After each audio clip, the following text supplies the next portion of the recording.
నమస్తే. ఈరోజు మన స్టూడియోలో ప్రముఖ ఐకాన్ ఆస్ట్రాలజర్ గట్టుపల్లి సురేష్ బాబు గారు ఉన్నారు. గురుగారితో మాట్లాడదాం. గురుగారు నమస్కారం. జై శ్రీమన్నారాయణ. గురుగారు, శ్రీ విశ్వావస నామ సంవత్సరం. ముందుగా మరి మేషరాశి వారికి ఈ సంవత్సరం అంతా ఎలాంటి ఫలితాలు ఉండబోతున్నాయి? ఎలాంటి రెమెడీస్ చేసుకోవాలి? మీ మాటల్లో వివరించండి.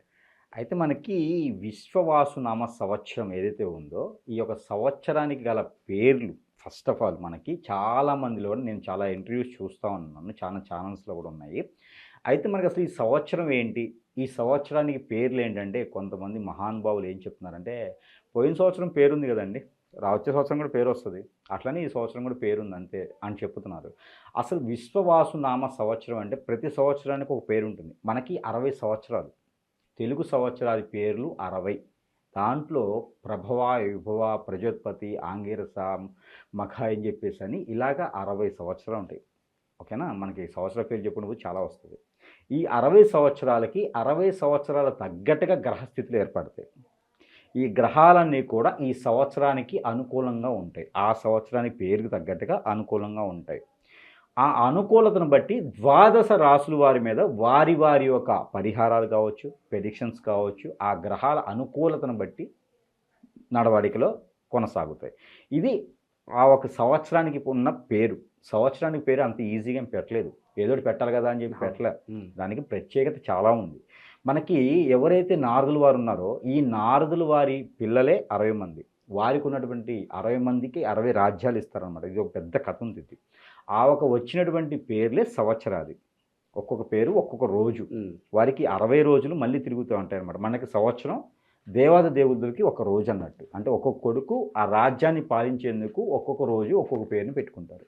ఇది ప్రత్యేకత. అందులో ఒకటి విశ్వవాసునామ సంవత్సరం. ఈ విశ్వవాసునామ సంవత్సరం అనేది ఏదైతే ఉందో, ఇది చాలా గొప్ప సంవత్సరం. పోయిన సంవత్సరం ఏదైతే 60 సంవత్సరాల క్రితం విశ్వవాసునామ సంవత్సరంలో చూసినటువంటి వారు ఎవరైనా ఉండి, అక్కడ రాసేటటువంటి వారి యొక్క అనుభవం సరిగ్గా ఎవరైనా ఉండి చేస్తే కనుక ఈ సంవత్సరంలో కూడా అలా జరగవచ్చు అనే ఒక క్రేవ్ ఉంటుంది ఒకటి. రెండోది, ఈ సంవత్సరం మొత్తం కూడా అలా ఉండొచ్చేమో అనే ఒక అవగాహనతో ఒకటి. అక్కడ ఉన్నటువంటి గ్రహస్థితి ప్రకారంగా 60 సంవత్సరాల క్రితం ఉన్నటువంటి గ్రహస్థితి ప్రకారంగా కొంతమేర మార్పులు చెంది కొంతమేర అలానే ఉండొచ్చు అని ఉంటుంది. ఎందుకంటే 60 సంవత్సరాల క్రితం వచ్చినటువంటి విశ్వవాసునామ సంవత్సరంలో ఏదైతే ఉందో, ఈ యొక్క 12 రాసుల వారికి కాకుండా అక్కడ ఉన్నటువంటి విపత్తులు కానివ్వండి, అక్కడ ఉన్నటువంటి పరిస్థితులు కానీ కొంత అయితే ఇందులో ఉండేదానికి చాయిస్ ఉంది. అది మన పంచాంగ శ్రావణంలో మనం చెప్పుకోవడానికి ఎక్కువ ఉంటుంది. కాదు, ఇప్పుడు మనకి ఉగాది నుంచి రాశి ఫలాలు సంవత్సరం మేర చెప్పుకోవాలి కాబట్టి, సంవత్సరం మొత్తం పనిచేసేటువంటి పరిహారాలు పరీక్షన్స్ కాబట్టి కొంతమేర మనం వివరించడం అనేది జరుగుతుంది. అయితే మనకి మొదటిగా మనం చూసుకున్నట్టయితే కనుక మేషరాశి. ఈ విశ్వవాసునామ సంవత్సరంలో గొప్ప విషయం ఏంటంటే, ఆదాయ వనరులన్నీ కూడా అనుకూలంగా ఉన్నాయి. గ్రహాలన్నీ కూడా 12 రాసుల మీద అన్నిటి మీద కూడా గ్రహాలన్నీ అనుకూలతగా కనపడుతున్నాయి. కాకపోతే ఒక ప్రెడిక్షన్, గ్రహాలన్నీ ఎట్లా ఉన్నాయంటే ఒకే ధాటిలో ఉండడం వలన మనుషులు తనకి తానే పీక్కు తినే అటువంటి స్థాయికి దిగజారేటువంటి తత్వం కూడా మనకి ఈ సంవత్సరంలో కనబడుతుంది. కాబట్టి కొంతమేర తస్మాత్ జాగ్రత్త అని చెప్పొచ్చు. ప్రతి ఒక్కరికి కూడా, నాతో సహా మీతో సహా కూడా ప్రతి ఒక్కరికి కూడా మన పేజ్, మనకంటూ ఒక పేజ్ ఏది ఉందో అది ఎదుటి వాళ్ళ చేతిలో పెట్టొద్దు. మనకంటూ ఏదైతే సీక్రెట్స్ కానీ విషయాలు కానీ ఉన్నాయో అవి ఎదుటి వాళ్ళ చేతిలో పెట్టొద్దు. వారు శ్రేయోభిలాషైనా, ఫ్రెండ్స్ అయినా, స్నేహితులైనా, బంధువులైనా, ఇంట్లో వాళ్ళైనా సరే, మనకంటూ ఉన్నటువంటి సీక్రెట్స్ ఏవైతే ఉన్నాయో, పర్సనల్ ఇష్యూస్ ఉన్నాయో ఎదుటి వారికి షేర్ చేయడం ద్వారా నష్టపోయేది ఎక్కువ కనపడుతుంది. కాబట్టి కొంతమేర 12 రాశులు అందరికీ కూడా జాగ్రత్త అని చెప్తున్నాం. అయితే మనకి మొదటిగా మేషరాశి. మేషరాశి వారికి ఆదాయం 12 గాను, వ్యాయం 14 గాను, ఆ రాజ్యపూజ్యం 5 గాను, అవమానం 7 గాను కనబడుతుంది. ఈ యొక్క విశ్వవాసునామ సంవత్సరంలో ఇవి చాలా అరుదుగా ఉన్నాయి. అయితే ఆదాయం 14, ఆదాయం 12, రాజ్యపూజ్యం 5, అలానే అవమానం 7, అలానే వ్యాయం 14. అంటే అసలు వీటి గురించి ఎందుకు చెప్తారు ఇవి అని చాలామందికి అనుమానం ఉంది. అసలు ఇవి ఎందుకు వస్తాయి, అసలు ఏంటి ఇది ఎంత అంటే, 14 రూపాయలు నేను సంపాదిస్తానా, 14 రూపాయలు నేను పోగొట్టుకుంటానా అంటే రూపాయల సమస్య కాదు ఇది. గ్రహాలు ఏదైతే అనుకూలంగా ఉన్నాయి, అననుకూలతగా ఏమున్నాయి దాన్ని బట్టి తీసేది రాజ్యపూజ్యం కావచ్చు, అవమానం కావచ్చు, వ్యాయం, అలానే ఆదాయం. అయితే గ్రహాలు ఏవైతే నీకు అనుకూలంగా ఉన్నాయి దాన్ని బట్టి ఆదాయం వస్తుంది, ఏవైతే అనుకూలంగా లేవు దాన్ని బట్టి నష్టపోతారు. దాని ప్రకారం ఈ సంవత్సరం మొత్తం కూడా ఒక మాటలు చెప్పే విధంగా కనబడతాయి. అయితే అలానే మనకి మేషరాశి వారికి కొంతమేర అదృష్టం అని చెప్పొచ్చు. అంటే గత సంవత్సరాలతో పోల్చుకుంటే విశ్వవాసునామ సంవత్సరంలో చాలా అనుకూలతగా ఉంటుంది. విశ్వవాసునామ సంవత్సరం మేషరాశి వారి కోసమే వచ్చిందా, మేషరాశి వారికి ఇది అవుతుందా అని కూడా మనకు కనబడుతూ ఉంది. అంటే మనకి ఇప్పుడు మార్చి 30వ తారీఖున మనకి ఉగాది రావడం జరుగుతూ ఉంది. దానికి మునుపటి రోజునే మనకి షష్టగ్రహ కూటమి అనేది ఒకటి ఏర్పడుతూ ఉంది. ఈ షష్టగ్రహ కూటమి మనకి కుంభరాశిలో ఉన్నటువంటి ఏదైతే శని భగవానుడు మేషరాశిలోకి వెళ్ళడంతో అక్కడ షష్టగ్రహ కూటమి అనేది ఏర్పడుతుంది మార్చి 29వ తారీఖున. తదుపరి రోజునే మనకి ఉగాదిగా మనకి పరిగణిస్తున్నారు. అయితే మనకి రెండు ఒకటేసారి రావడం, జాతకాల్లో మార్పులు రావటము, అందులోని మేషరాశికి అత్యున్నతమైన మార్పులు రావడం అనేది కూడా జరుగుతూ ఉంది. రానున్నటువంటి కాలం అంతా కూడా మేషరాశి వారి వల్ల మొత్తం రాజ్యమే మారిపోతుందా అని చెప్పొచ్చు. ఆ విధంగా కనబడుతుంది. ఎందుకంటే గత కొంతకాలంగా మనం చూస్తున్న మేషరాశి వారు ఇబ్బంది పడుతూనే ఉన్నారు. కాకపోతే ఈ సంవత్సరం మేషరాశి వారికి ముందుగా మనం మాట్లాడుకోవాల్సిందంటే వ్యాపార నిమిత్తం. వ్యాపారాలు అయితే మేషరాశి వారికి అద్భుతంగా ఉన్నాయి. అవి ఎలా అంటే జంతుశాలలు, గోశాలలు, మేకలు, గొర్రెలు, పందులు వారి వారి యొక్క విధానం ప్రకారంగా పెంచుకునేటువంటి వారు, అలానే కొన్ని ఏరియాలో కోల్డ్ ఫార్మ్స్, అలానే చేపల చెరువులు, రొయ్యల చెరువులు ఎవరైనా ఉంటే కనుక ఏప్రిల్ మాసం నుంచి జూలై మాసం వరకు కూడా ఎవరైనా కొత్తగా మొదలు పెట్టాలనుకుంటే చాలా అనుకూలంగా ఉంది మేషరాశి వారికి ఈ సంవత్సరం. ఆ రకమైనటువంటి ప్రయత్నాలు చేసుకొని ఆ రకమైన వ్యాపార నిమిత్తం చాలా బాగుందని చెప్పవచ్చు. అయితే వీరికి సంపాదన ఎలా పెరుగుతుందో శత్రుత్వం కూడా అలానే పెరుగుతుంది. ఒకప్పుడు వీరిని చూసి ఏడ్చేటువంటి తత్వం ఉన్నవారు ఈరోజు వీరి సహాయంతో ఎదిగినటువంటి వారు కూడా వీరు ఎదుగుతుంటే చూడలేని తత్వం ఉంటుంది. అందుకే ఎదుటి వాళ్ళని చూసినప్పుడు జాగ్రత్త వహించేసి మనకు ఉన్నటువంటి ఏదైతే పర్సనల్ ఉన్నాయో అవి వారికి చెప్పకూడదు. అందుకని వీరు జాగ్రత్తగా ఉండాలి. పార్ట్నర్షిప్ వ్యాపారాలు వీరికి పనికిరావు. ఈ సంవత్సరం మొత్తం కూడా పనికిరావు. అంటే రానున్నటువంటి 2026 సంవత్సరం ఉగాది వరకు కూడా ఈ యొక్క ప్రెడిక్షన్ అన్నమాట వీరికి. అయితే వీరికి జూలై వరకు కూడా జంతువుకు సంబంధించినటువంటివి, పక్షులకు సంబంధించినటువంటివి ఏదైనా ఫార్మ్స్ క్రియేట్ చేసుకున్నా, అంటే వ్యాపార నిమిత్తంగా దళారీ రూపంగా అమ్ముకున్నా కూడా వీరికి చాలా అనుకూలంగా కనబడుతుంది వ్యాపారాల్లో. ఇకపోతే జాబు, వీరికి ఆగస్టు మాసం లోపు ఏదైనా కొత్తగా జాబ్ వచ్చేదానికి కనిపెడతా ఉంది.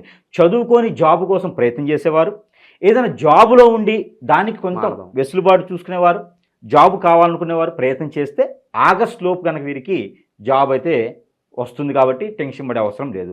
ఇకపోతే పెళ్లి సంబంధాల విషయం, ఈ పెళ్లి సంబంధాల విషయం ఇదే ఆగస్టు లోపున వారికి 30-35 సంవత్సరాలు వచ్చేసి ఒక్కసారి కూడా పెళ్లి కానటువంటి వారు ఎవరైనా ఉంటే, అంటే 2-3 పెళ్ళిళ్ళు అయితే వాళ్ళకి మనకేం సంబంధం లేదు, ప్రెడిక్షన్తో సంబంధం లేదు, వారి అదృష్టం అది. ఇకపోతే ప్రెడిక్షన్తో సంబంధం అంటే ఇక్కడ ఉన్నటువంటి విశ్వవాసునామ సంవత్సరంలో మేషరాశి వారికి ఒక్కసారి కూడా పెళ్లి కాని వారికి మాత్రము.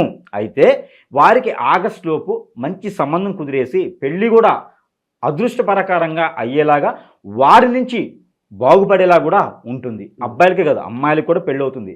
ఏది మేషరాశి వారికి ప్రయత్నపూర్వకంగా చేయాలి. అయితే అలానే ఈ మాసంలో ఏది మార్చి మాసంలో కానివ్వండి, ఏప్రిల్ మే మాసాల్లో కానివ్వండి, వీరికి ఉన్నటువంటి పితృదోషాలు కానివ్వండి, అలానే కాలసర్ప దోషాలు, నాగదోషాలు, అలానే శని దోషాలు ఏమైనా ఉంటే వాటికి సంబంధించినటువంటి క్రియలు కనుక చేసుకున్నట్లయితే మనం అనుకున్నటువంటి ఆగస్టు మాసంలో కల్లా పెళ్ళిళ్ళు కూడా అయ్యేదానికి బాగా ఆస్కారం కనిపిస్తుంది. కాబట్టి ఆమర ప్రయత్నం చేయొచ్చు. ఇక గురుగారు, సొంత ఇంటి కళ చాలామందికి డ్రీమ్, సొంత ఇంటి కళ ఎలాగైనా నెరవేరాలనుకుంటారు. మరి ఎంతకాలం పట్టవచ్చు అంటారు వీరికి ఈ సంవత్సరంలో? మేషరాశి వారికి సొంత ఇంటి కళ. అయితే ఇక్కడ ముఖ్యంగా ఇంకో విషయం చెప్పాలి. సొంత ఇంటి కళ కన్నా కూడా ఇవన్నీ కూడా గురువుగారు మీరు చెప్పేదాన్ని బాగానే చెప్తున్నారు, మేషరాశిలో ఉన్నవారు మేము ఉన్నాము, అనుముగిస్తుంది మేము, అన్ని రాసులు అన్ని గ్రహాలు 12వ స్థానంలోకి వచ్చేసినాయి. మాకు ప్రతివారు డౌట్ ఇదే, ప్రతి ఆస్ట్రాలజర్ కూడా డౌట్ ఇదే. 12వ స్థానంలోకి అన్ని గ్రహాలు వచ్చినాయి కదా, 12వ స్థానం అంటే అక్కడ నష్టస్థానం కదా, అక్కడ గ్రహాలు ఉన్నప్పుడు మాకు ఎలా ఇవన్నీ మంచి అవుతాయి అని ఉంటుంది. ఎవడన్నా వచ్చేసి నీకు ఆకలితో ఉన్నప్పుడు ఆహారం పెడతా అంటే వద్దంటారా అండి? వద్దంటారు కదా. అక్కడ ఏదో కార్యక్రమం తింటారు కదా. గ్రహ కూటమి మాత్రమే 12వ ఇంట జరుగుతుంది. లాంగ్ టైంలో ఉండేది శని మాత్రమే మీనరాశిలో, తతిమ గ్రహాలు ఏమి ఉండవు. అది గమనించుకోవట్లా. ఆ శని భగవాన్ యొక్క అశుభ దృష్టి కూడా 12వ స్థానంలో ఉన్నప్పటికీ కూడా నీకు గురుబలం ఉంది మేషరాశి మీద. అలానే బుధుడు మళ్ళీ మారుతున్నాడు. బుధుడు ఎప్పుడు మారుతాడు? మళ్ళీ జూన్ 2వ తారీఖు 3వ తారీఖు బుధుడు మారుతున్నాడు. అలానే కుజుడు మారుతున్నాడు ఏప్రిల్ 2వ తారీఖున. ఇలాగా గ్రహాలన్నీ మారుతూ ఉంటాయి.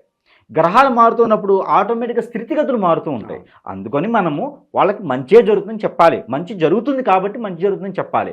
అలానే వీరి చెడు కూడా ఉంది. ఆగస్టు నుంచి శని భగవానుడు వీరి మీద స్ట్రైట్ దృష్టి చూపిస్తాడు మేషరాశి వారి మీదకి. అప్పుడు వీరికి ఆరోగ్యపరంగా ఇబ్బందులు అవుతాయి. ఆరోగ్యపరంగా ఎప్పుడవుతాయి? ఆగస్ట్ నుంచి నవంబర్ వరకు కూడా ఆరోగ్యపరమైనటువంటి ఇబ్బందులు ఉన్నాయి. అవి ఎలాగా? ఆస్తమా, అలానే థైరాయిడ్, ఇలాంటి గ్రంథుల ప్రాబ్లమ్స్, గ్రంథుల్లో వచ్చేటువంటి ప్రాబ్లమ్స్ ఏమున్నాయో అవి వస్తాయి. ఇందా మీరు ఇల్లు వాహన కొనుగోలు కానీ స్థలాల కొనుగోలు కానీ అడిగారు. ఇవి వచ్చేసి ఆగస్ట్ నుంచి నవంబర్ వరకు వీరికి అనుకూలంగా ఉంది. ఎందుకంటే బుధ భగవానుడు, రవి భగవానుడు, అలానే గురువు కూడా వీరికి మంచి శుభదృష్టితో ఉన్నారు. అందుకని విదేశాల్లో ఉండి కూడా స్వస్థానంలో కొనుక్కునేందుకు అనుకూలంగా ఉంది. స్వస్థానంలో ఉండి కూడా వీరు కొనుక్కునేందుకు చాలా అనుకూలంగా ఉంది. కాబట్టి ఎవరైనా సహాయపూర్వకంగా వీరు స్థలాలు కానీ ఇళ్ళు కానీ సొంత ఇంటి కళ కూడా నిజం చేసుకునేదానికి అదృష్టం ఉంది. హెల్త్ ప్రాబ్లమ్స్ అందరికీ రావు. వారి వారి యొక్క దశ అంతర్దశలు కూడా చూసుకోవాలి. అందుకని మేషరాశి వారికి చూసుకున్నట్లయితే ఈ సంవత్సరం మొత్తం కూడా చాలా అనుకూలంగా ఉంది. వీరు ప్రతి మాసంలో కూడా కొన్ని పరిహారాలు చేసుకున్నట్లయితే ఇంకా అనుకూలంగా ఉంది. మరొక మాట ఏంటంటే రానున్నటువంటి జనవరి మాసం, ఫిబ్రవరి, మార్చి మాసం, ఇది 2026 సంవత్సరం, ఈ యొక్క 3 మాసాలు కూడా వీరు విదేశీయానానికి ప్రయత్నం చేయాలనుకుంటే ఖచ్చితంగా చేయొచ్చు. జాబుకైనా, చదువుకైనా, అక్కడ ఏదైనా నేర్చుకోవడానికైనా, అక్కడ ఇల్లు వాహనం కొనుక్కోవడానికి కూడా ఆస్కారం కనబడుతుంది. కాబట్టి ఎన్ఆర్ఐ సంబంధాలు కూడా వీరు కుదుర్చుకోవడానికి ఉంది. చూసారా, మేషరాశి వారికి ఇవన్నీ అదృష్టాలే. ఇవన్నీ తెలియకుండా ఎవరో చెప్పారని చెప్పేసి కాళ్ళకి ఆ గంతలు కట్టుకుని వెళ్ళిపోతూ ఉంటారు, ఏదో చేస్తూ ఉంటారు, బలపాలు కట్టుకుని వెళ్ళిపోతూ ఉంటారు. అందుకని భయపడే అవసరం లేదు మేషరాశి వారికి. కాకపోతే వీరికి కొన్ని రకాల పరిహారాలు ఉన్నాయి. అంటే ప్రతి గ్రహం వీరికి అనుకూలంగా ఉండదు కదా. ఇవన్నీ మనం చెప్పి రాణించాలంటే కొంతమేర గ్రహాలకి అనుకూలత కావాలి. వారికి తగ్గట్టుగా ప్రతి మాసంలో కూడా వీరు కొన్ని దానాలు, కొన్ని పరిహారాలు చేసుకోవడం ద్వారా ఈ 12 మాసాలు కూడా రానున్నటువంటి ఉగాది వరకు కూడా వీరికి అన్ని రకాలు కలిసి వచ్చేదానికి ఆస్కారం ఉంటుంది. వాటికి సంబంధించినటువంటి పరిహార నిమిత్తం కూడా మనం ఒకసారి చూద్దాము. అయితే వీరికి ముఖ్యంగా చెప్పాలి అంటే మేషరాశి వారు ఎరుపు రంగు వస్త్రం, అంటే వర్ణం ఫస్ట్ ఎరుపు రంగు వస్త్రము, అలానే పసుపు కలర్ వస్త్రము, అలానే ప్యారెడ్ గ్రీన్ వస్త్రము, ఏదైనా వీరు జేబులో పెట్టుకున్న అలాంటి పూసలు, లేదా సబ్క్యూట్ స్టోన్స్ అంటారు, హగ్గిక్స్ అంటారు, అలాంటి ఉపరత్నాలు ఏమైనా ఉంటే కూడా, జాతి రత్నాలు కాదు ఉపరత్నాలు. జాతి రత్నాలు అంటే అది మూవీ, ఉపరత్నాలు అంటే ఇది స్టోన్స్. ఉపరత్నాలు ఏవైతే ఉంటాయో అవి తక్కువ రేట్లో మంచి ఫలితాన్ని ఇస్తాయి. కాబట్టి ఉపరత్నాలు ఏమైనా ఉంటే ఆ ఉపరత్నాలకి నక్షత్ర ప్రకారం, డేట్ ఆఫ్ బర్త్ ప్రకారం అవసరంలా. మేషరాశి వారైతే మేషరాశిలో ఉండేటువంటి పేర్లు పెట్టుకుంటే సరిపోతుంది. అలాంటి వారు ఏమంటే ఉపరత్నాలు వారికి వచ్చేసి మేషరాశి కాబట్టి ప్యారెడ్ గ్రీన్ అటువంటి కలర్, ఎమెజిస్ట్ అనేటువంటి స్టోన్స్, ఇవి వారు పెట్టుకున్నట్టయితే లాంగ్ టైం సంవత్సరం పొరుగుతా కూడా నరదిష్టి, నరఘోష, శత్రుభయం, శత్రుపీడ అవన్నీ పోయేసి ఆదాయ వనరులు బాగుండేలాగా ఉంటుంది. ఈ యొక్క వర్ణాలు, ఈ యొక్క రింగ్స్, స్టోన్స్ పెట్టుకుంటే సరిపోతుంది. అలానే ప్రతి మాసంలో కూడా వీరు చేయవలసినటువంటి దానం లేదా చేయవలసినటువంటి పరిహారం, ఆవుకి వీరు దోసకాయలు సీజన్ వైజ్గా తినిపించడం, మరొక సీజన్లో అక్కడ ఉండేటువంటి అరటిపళ్ళు తినిపించడం, మరొక సీజన్లో ఆకుకూరలు తినిపించడం ద్వారా వీరికి ఉన్నటువంటి ఆ గ్రహశాంతి బాగుంటుంది. ఆ గ్రహరీత్యా ఉన్నటువంటి అశుభ దృష్టి కూడా శుభదృష్టిగా ములుచుకొని అన్ని రకాల రుమ్మతులు, విఘ్నాలు కూడా తొలగిపోయేసి ఆ గ్రహాల నుంచి ఎడబాటు కూడా, అంటే చెడు ఉన్నటువంటి ఎడబాటు తొలగిపోయి మంచి జరిగేది ఉంటుంది. కాబట్టి ఇలాగా చిన్న పరిహారాలు చేసుకుంటే మేషరాశి వారు 2025 సంవత్సరం వచ్చేటువంటి యుగాది నుంచి 2026 సంవత్సరం వచ్చేటువంటి యుగాది వరకు కూడా సుసంపన్నంగా బహువిధంగా ఉండే విధంగా ఉంటుంది. కాబట్టి ఈ విధంగా చిన్న పరిహారాలు చేసుకొని అదృష్టవంతుల వాడిని నేను కోరుకుంటా ఉన్నాను. జై శ్రీమన్నారాయణ.